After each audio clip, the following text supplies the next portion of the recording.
A CBS News investigation has identified hundreds of reports of sexual abuse at children's camps across the country. This is the time of the year when many parents register their kids for camps.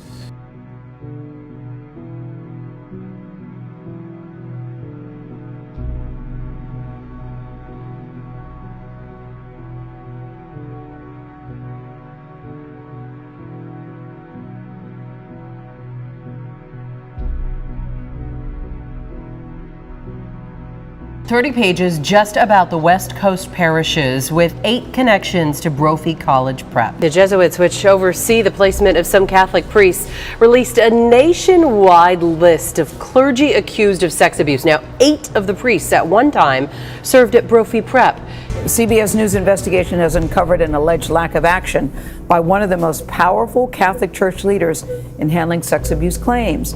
Cardinal Daniel DiNardo has been the Archbishop of Galveston, Houston since 2006 and is president of the U.S. Conference of Catholic Bishops. Last week, he presided over around 300 bishops in Baltimore to address the church's sex abuse crisis. It's being called the Summer of Shame. 6 months of sexual abuse revelations that have rocked the Catholic Church.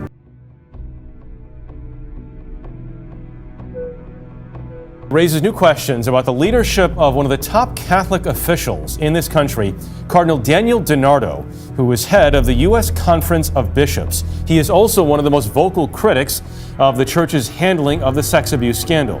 But earlier this year, a priest Cardinal DiNardo had promoted was arrested for allegedly abusing 2 children. He's with CBS News. How are you? Oh, I'm fine. But I'm going to a meeting. We spent 3 months asking for a formal interview with Cardinal DiNardo. He never made himself available, so we caught up with him in the hallway during the conference of the U.S. bishops in Baltimore last week. Are you aware that you have 2 priests with credible sexual abuse allegations currently in active ministry in your diocese? It depends what names you're talking about. Father John Keller and Reverend Terrence. That's not a credible one. Are they Terry two, was never credible. Are those the 2 names going to be on your list of credibly accused priests that you released in January? We're working on the list. Does the name John Labonte sound familiar? Yes. I would prefer to do this at another time. We've been requesting. We'd love to sit down. At another time, yeah. Is there anything you say to the survivors and victims? What would you say to Father Keller today? Come clean. You step up. What would you say to Cardinal DiNardo? Don't leave any stones unturned.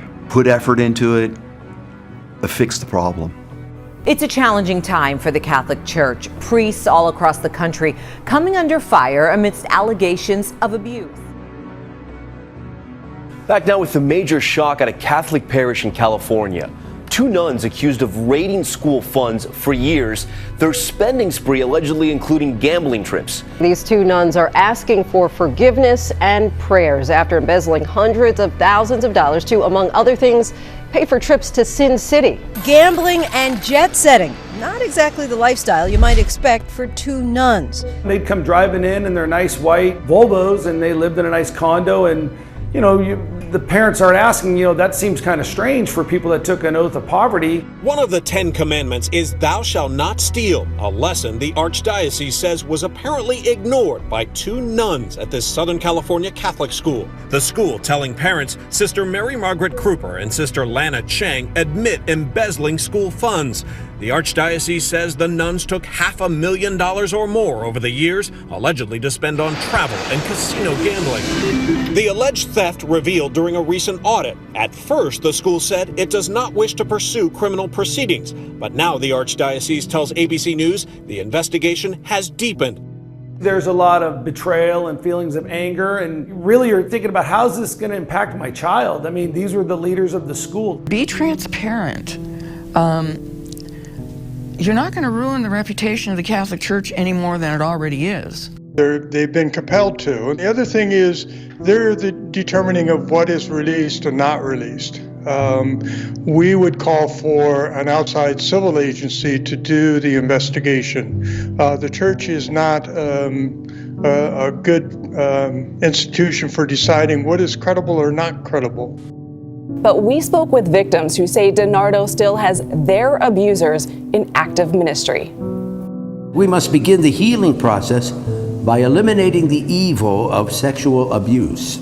Cardinal Daniel DiNardo has been the Archbishop of Galveston, Houston since 2006, and he's vowed by January to release a list of all the priests in Houston who have been, in the church's judgment, credibly accused of sexually abusing a child. It's not going to be a complete list. I shrank. I was like, I'm not here. I left my body. John Labonte, who is speaking out for the first time, says that Cardinal DiNardo has allowed this priest, Father John Keller, to continue presiding over one of the largest Catholic churches in Houston. Labonte says Keller molested him when he was 16 years old. At your lowest point, what were you feeling? I didn't want to be around. I was just consumed by pain. Labonte brought his allegations to the Archdiocese. In 2002, he says he told them that Father Keller plied him with alcohol and fondled him in his bed on an overnight trip. Well, I mean, right here where it says, acted very inappropriate. A letter from the Archdiocese says that Father Keller acknowledged holding Labonte in a manner inappropriate for a priest, but denies any sexual intent. Ultimately, the church could not conclude that what happened constituted sexual abuse. The church promised to put Father Keller into therapy, and Cardinal DiNardo has kept him in active ministry. Peace be with you. At Prince of Peace Church, where our CBS News cameras captured Cardinal DiNardo visiting recently. Just last week, we saw Cardinal DiNardo in Father John Keller's church. What does that tell you? If he knows, then he's a liar, and it makes me angry. Within the walls of each of the 145 dioceses that form the U.S. Catholic Church are the secret archives containing the clergy's most confidential and sensitive records. Could they contain more evidence of priests sexually abusing children and the actions to cover it up? That's what the U.S. Department of Justice wants to know. We've been trying to get this investigation going as survivors and victims for years. We asked year after year for this. The evidence is mountain after mountain of evidence. We found out they are so secret, only one person has the key to them. Mia, say you're Catholic and you've been to confession. What you've shared in confidence might be in a secret archive. And if you're a priest confessing a sin, that might be in there too. Among the beliefs the Catholic Church holds sacred is the confession of sins, no matter how dark. In their belief system, people's souls depend on it. And that clergy need to keep those sins confidential so that people keep showing up. If people don't go to confession because they think it will be disclosed, then that somehow can place them eternally in jeopardy. Priests must confess too, and as lecturer Aaron Ott with the University of Houston's Religious Studies program explains, sometimes, just as psychiatrists do, notes are taken, and they go into what the church calls a secret archive. What do you assume that these secret archives actually look like? The conspiracy theories abound about Vatican secret archives, and Dan Brown has made a career out of it, in his novel writing. But more than likely, it's a filing cabinet with that is marked confidential. Archives that only the bishop has a key to, according to canon law. Canon law are the bylaws by which the church runs itself. Authorities searched the secret archives of the Archdiocese of Galveston, Houston well into the night, looking for evidence of more clergy sex abuse. That's the risk that they run by maintaining a file like this, because they potentially have consolidated into one place internal documents that can be the motherlode of evidence.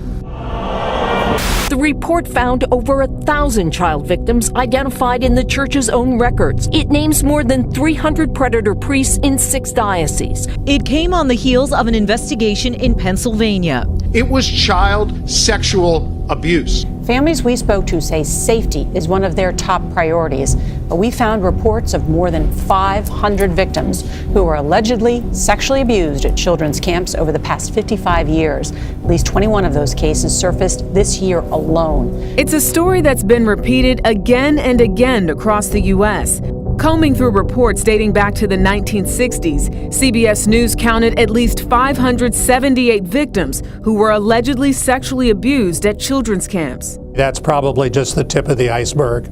John Conti studies child abuse and trauma at the University of Washington. He described how camps can sometimes create opportunities for predators. I think it's isolation from parents.